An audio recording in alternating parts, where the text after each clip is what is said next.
Hello, everyone. Vic here with another video talking about the Halloween series. Today, we're focusing on the 1978 OG original Halloween, near and dear to all our hearts, exploring different theories, different takes on some of the things discussed about the original Halloween movie.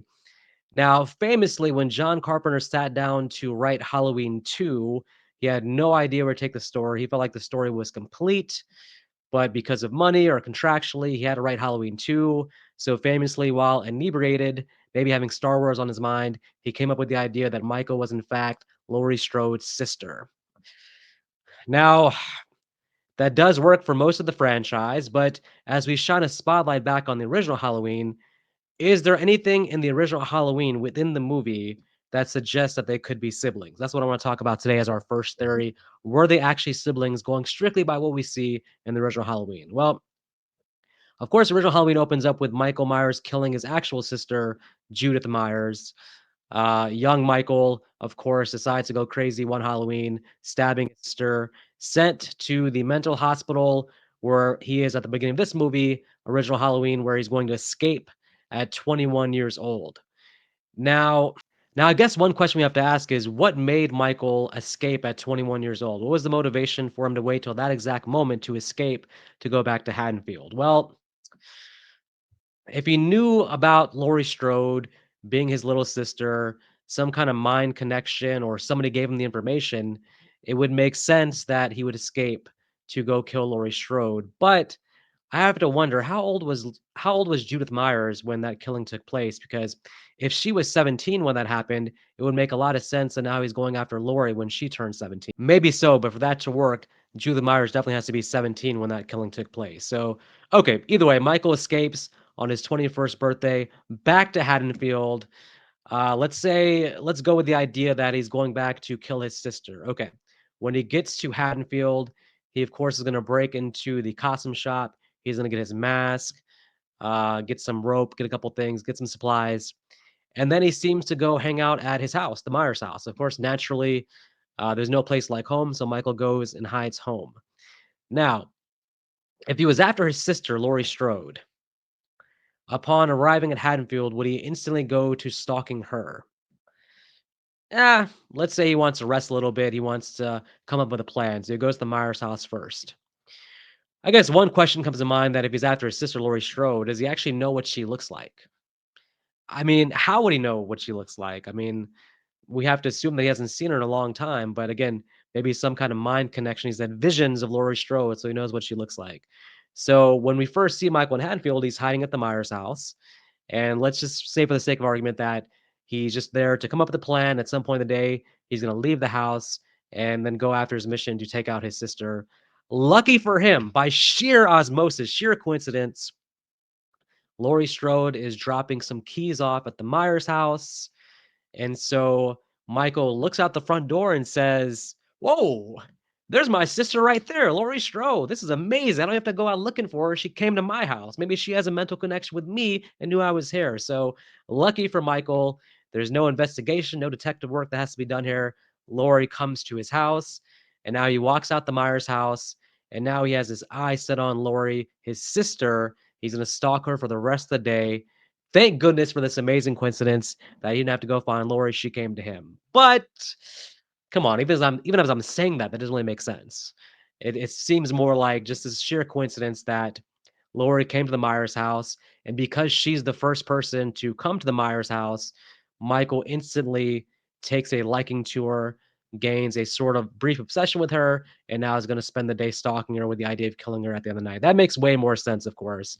So I don't know. I have to veto the idea that they're siblings here. Just it doesn't make sense. It's too much of a coincidence.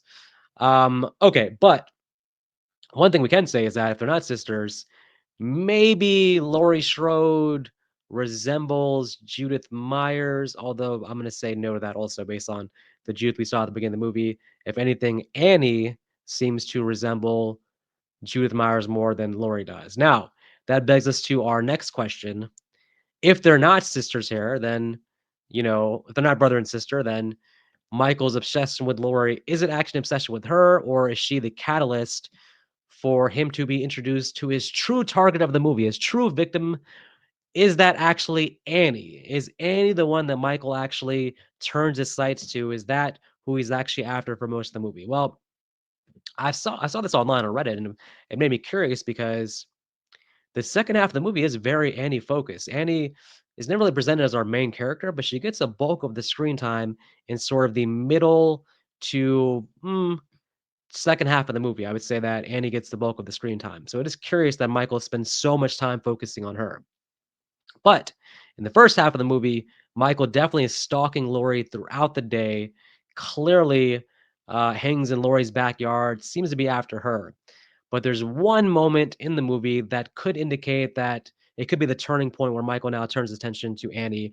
And that's when Michael's driving by in his car and Annie gives the famous, "Hey, speed kills." The car stops. Michael looks back and then drives away. But did Annie screaming that, did that make Michael suddenly feel like, "Wait a minute. I've been after Laurie, but, now just looking at Annie, she does resemble my sister Judith." So now we cut to basically Annie and Laurie walking on the sidewalk, and Michael's already traveled ahead where he can hide in the bushes and look at them. And the scene is framed as if Michael's there now stalking Laurie once again, but Laurie was walking with Annie. So is it possible that Michael now is just really looking at that Annie there? But we don't know. We don't know Michael's intentions here. As the movie progresses forward, Michael is again following Laurie in the car, but I mean, Annie's driving, so is he actually following Annie? We don't know. They get to their place they're going to where they're gonna babysit, and Michael parks the car. And this is one sort of hint though, because when Michael parks the car and gets out the car, he doesn't really follow Laurie Strode here at all. He immediately makes a beeline towards where Annie's going. I mean, going by that, you would think that either Michael is more anxious to take out Annie first, or Michael's playing some game where he's like, "I'm gonna slowly work myself up to Laurie. I'm gonna take out her friends first, and then work myself up to Laurie as like the main course or something." I don't know. Obviously, Michael's brain is very hard to come up with his reasoning here, but at least at this stage of the movie, he looks very, very eager to take out Annie. And then the way he takes out Annie, it's like a really, really slow stalking of Annie. Michael hanging out all outside the house, showing up in different locations, showing up in the background. Really takes his time here. He's in no rush to kill Annie. He's like really savoring whatever this is, whatever this thing with Annie is. He's savoring that. When she goes to the laundry room, gets stuck there, it's a perfect opportunity for Michael to kill her. But even then, he still lays back in the cut and doesn't kill her there. So it's like a really long, drawn out thing with Annie. It feels like this is almost like the climax for Michael. And then he finally does kill Annie, sort of disposes of the body. Um, Michael, knowing or not knowing, Linda and Bob happen to show up at the house. I don't think Linda was an intended victim here. She happens to show up at the house, and now Michael basically says, "Hey, let's have some fun. Let me kill Linda and Bob too." But at no point after he kills Annie does he actually make a move to go after Laurie. You could say that he's sort of playing a game where he wants to make Laurie come to him. But it's kind of curious in the aftermath of Annie's death that Michael, at no point, you would think that his next move would be to cross the street and then just be outside the Doyle house, just like stalking Laurie in the front yard, in the backyard, doing the same thing to Laurie as he was doing to Annie. But it's never the case. He really just hangs out and chills at the place that Annie was babysitting at. Not only that, but he makes this entire elaborate setup there where he has Judith's gravestone, he has Annie laid beneath, he's hiding Linda in the closet. So he's like setting up all that hair at that house. But did he know that Laurie would walk over as she did and come and just perfectly line up everything with him now being able to take out Laurie? I don't know. I guess. I mean, by the second half of the movie, it does seem like Michael either has really elaborately set up this entire thing, this entire plan to make Laurie his main thing at the end, or his main thing was Annie, and then we're seeing the aftermath, and then Linda and Bob happen to throw themselves into his aftermath, and then Laurie also just throws herself into the aftermath, and he comes after her as well. But I don't know. I guess if you watch again, if you watch the second half of the movie and you didn't see the first half of the movie, you would definitely think that Annie might be the main character. But all that said, I'm gonna still go with the idea that Michael's original seeing Laurie come to his house, dropping off the keys, that was the thing that set him on his path for the day. His goal for the day was to take out Laurie. I'm gonna stick with that, but there is definitely some very interesting evidence to suggest that his main focus, at night at least, was Annie. All right, let's move on with some more theories here. This one I'm not gonna spend too much time on. It's pretty cut and dry. Who taught Michael how to drive? Well, okay, if we go by the overall series logic, we know that in Curse of Thorn, it is revealed that Dr. Wynn was in on it the entire time. So him being there at the hospital, we could say maybe he actually was teaching Michael how to drive. The novelization though has a better take, which is essentially that you know in his early days, I guess with Michael, Loomis would sometimes transport Michael to different places, and Michael, being the observant fellow that he is, would observe Loomis driving, and through that picked up how to drive. That makes perfect sense to me. That win thing is very interesting though because if if if Michael is Laurie's sister in the original movie, and if we go with the entire series logic, that means in the very first movie, you could say that Win is telling Michael, "Hey, you have a sister out there." Maybe showing him pictures of Laurie, like, "Hey, I'm gonna help you escape from here, go to Haddonfield, kill your sister, get on the path of Thorn for us," basically sending him on that path of Thorn. Maybe Win was very involved in this whole thing. But again, that's bringing Halloween 6 into the original Halloween, so that's it's almost like cheating basically. Okay. Okay, next theory or question I want to explore is, did Laurie underreact the entire day? Now, what I mean by this is when you watch the movie, Michael, although he's in the background the first half of the movie, when he gets to Haddonfield, he's pretty much in the cut, laying low, driving around, doing his stalking in the low key, but he does show himself to Laurie numerous times throughout the day. If you remember, he's outside her school. She looks out the window, clearly sees a man in a mask standing by a car looking at her ominously. I would think most people would be creeped out by that and actually think about that for the rest of the day. You cut to her walking down the street and she sees the same guy with the mask hanging by the bushes. Again, that's strike number two. I think anybody would be like, wait a minute, what the hell? She goes in her house, goes upstairs, looks outside the window. What'd she see?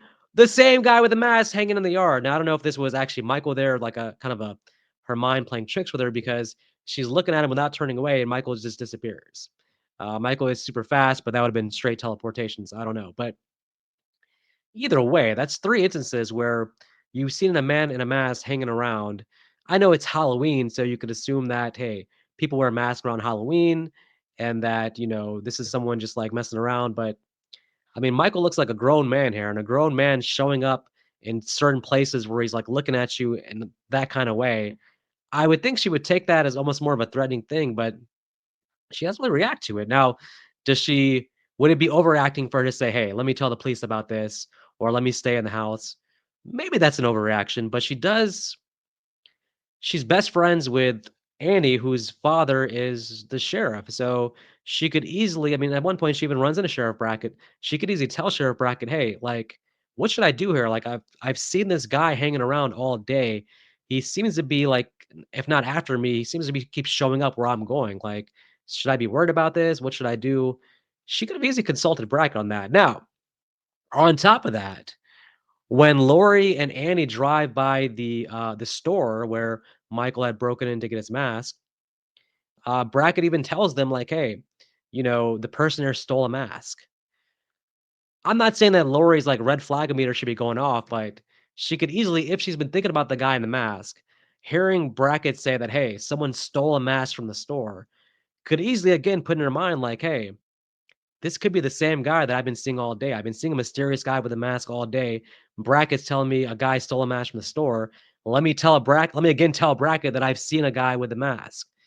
If she tells Brackett then when Loomis then comes to Brackett and tells him, "Hey, Michael Myers has come to this town," Brackett then would put together like, "Hey, someone stole a mask from the store. Laurie Strode said she's been seeing a guy with a mask been following her all day. Wow, wait a minute. That might be the Michael Myers that this Dr. Loomis is talking about. Let's now go get Laurie and make sure that he's not after her. It all kind of works out perfectly to protect Laurie and her friends if Laurie thinks to tell somebody, to tell Brackett about this mysterious man in the mask who she's seen all day. Now, of course, this is all hindsight. Maybe Laurie, reacted as if any teen would, but Laurie does strike me as a super cautious, responsible type. So it is a little bit puzzling that she didn't kind of confess to Brackett, like, "Hey, like, what should I do here?" That would have solved a lot of problems. Not saying it would have saved everybody's lives, but that would have maybe put Michael in a bad spot there in terms of what he's planning to do for the day. So I do think Laurie did underact a little bit in that situation. But, whatever. To each his own. Okay, next question we want to explore here is where the hell did Tommy Doyle live? Because at the beginning of the movie, we see him walking with Laurie Strode. I assume she's walking him to school or just walking with her as she goes to school. They stop up at the Myers house, and then Tommy skedaddles away to school. So in my brain, Tommy lives in the same neighborhood as Laurie Strode based on that. But when Laurie goes to babysit Tommy, Annie picks her up and they travel what seems to be a great distance because when they're traveling, there's light outside, and then by the time they get to where Tommy is, it is stone cold dark outside. I mean, they travel quite a bit, it seems, maybe all the way across town. Like, where the hell is Tommy doing? Where's his house at? Why is he going to school within walking distance of Laurie Strode's house? Because we see Laurie walk to school and then we see her walk back home from school back to her house. So that's got to be the all walking distance, the same neighborhood. Um, I don't know. I mean, maybe one theory with that you could say is that maybe somewhere when Laurie and Annie were driving, somewhere in that time period, maybe they stopped off at the store, picked up some things, and that's why we then see them showing up to the Doyle house at night. They made a stop there that they just didn't show on camera. I don't know. Okay. Was Loomis wrong in not having everyone alerted? Brackett wants to alert everybody, but Loomis basically says no because they'll look for him on every street corner, they'll look for him at every house. Was that the right move? Was the right move actually maybe to, yes, have everybody alert? Everybody in the town should know that Michael Myers is out there. Be on the lookout, lock your doors. Would that have somehow gotten to Annie in time enough for her to be cautious? If Annie knows that Michael Myers is out there, does she lock her doors? Does she not be as whatever as she was? In fact, come to think of it, Brackett knowing that Michael Myers is out there, hearing about this from Loomis, does Brackett maybe think about his daughter and putting a call to her to be like, "Hey, listen, this thing is going on here. Be cautious, lock the doors, don't do anything crazy, stay in the house, be very cautious." Because if Andy was cautious, there's probably a way for her to survive that. She was pretty careless in terms of how Michael got to her. I don't know. Maybe should we put some more blame on Brackett here? Because if Brackett alerts Annie, Annie then again probably talks to Laurie about it. Laurie puts it together as well. And then maybe like cops are sent there just to make sure that Michael's not hanging around trying to get them. Um, I don't know. I mean, I understand what Loomis was saying because I think he's thinking like what happened to what's his face in part two, the guy that Ben Tramer, where the cop car came and hit him in the Myers because he's wearing the Myers mask, or I guess the William Shatner mask. He's thinking maybe he wants to avoid that happening in Halloween one is the idea of, everybody with a mask might be a victim then if you kind of call attention to it. But I don't know. That's interesting to think about what would happen if Brackett puts out an alert, like everybody, like a town alert, like everybody be cautious. Michael Myers is in town. We know he's in town. Lock your doors. My daughter Annie, where are you? You come home. I don't know. I don't know what happens here. It's very interesting. The pieces kind of lined up perfectly for Michael to catch everybody off guard. So, was Michael human or supernatural? This is the question that gets asked a lot about the original. I don't know, he seems like a human being, but at the same time, if you think about it, at the end, he takes 6 shots. And he shoots up 6 times, as Loomis says, and Michael gets up and gets away. But that's something that a human being could do, especially with a lot of adrenaline. So in the first one, there's nothing that really says he's more than human, although he's quite strong. The way he lifts up Bob and kills him, he does have some strength there for sure. So he's a inordinately strong human being with a tons of physical resilience. but I'm gonna still say that in this original, he is human, just human with a hint of boogeyman-like powers, let's say. Okay. Well, alright. Well, alright, that's just a couple theories from the original Halloween. I'll probably think up some more and have to do another video, but that's all that came to mind this time around. If you have your opinions on these theories, please let me know. If you enjoy this video, please subscribe. Until next time, you guys take care.